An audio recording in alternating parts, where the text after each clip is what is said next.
Bonjour, bienvenue sur Trang Architecture. Nous allons aujourd'hui parler de 3 risques à éviter lorsqu'on construit un immeuble.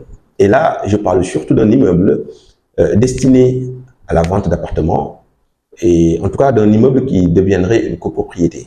Il s'agit donc tout d'abord de bien penser la question de la climatisation. Pour les immeubles à louer ou à vendre, etc., lorsqu'on laisse chacun venir percer les façades et installer ses clims par-ci par-là, le résultat peut être catastrophique.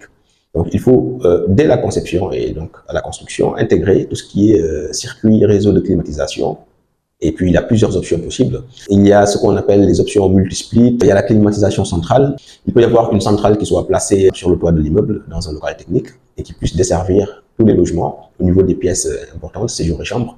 Il y a des systèmes donc, qui permettent d'avoir une centrale pour chaque logement ou chaque appartement. Lorsqu'on a une clim centralisée pour tout l'immeuble, lorsque ça tombe en panne, attention, non seulement ça coûte très cher à réparer ou à remplacer, mais c'est très difficile à réparer surtout.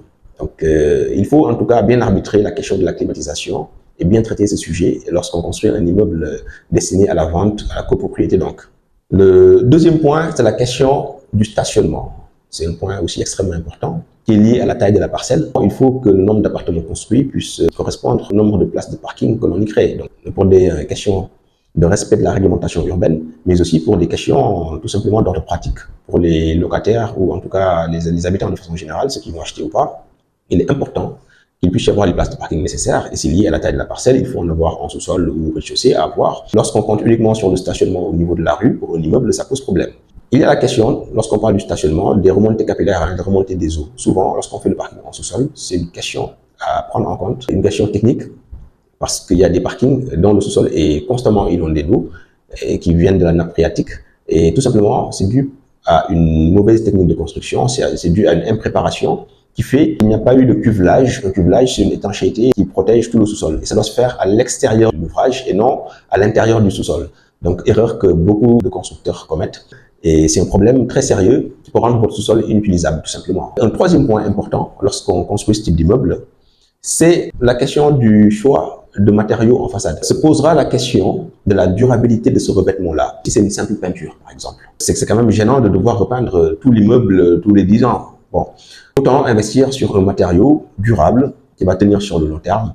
Là aussi, il y a la question même de l'aspect du bâtiment, le fait que ça ne puisse pas se salir. Il y a une erreur qui est courante. Des immeubles de grande hauteur avec de la peinture blanche, par exemple, dans une zone poussiéreuse, le résultat, il est catastrophique. Lorsqu'on construit en bordure de mer, par exemple, il y a un traitement de la façade qui doit être bien pensé, qui doit être spécifique, parce que tout simplement, l'air marin est plus agressif.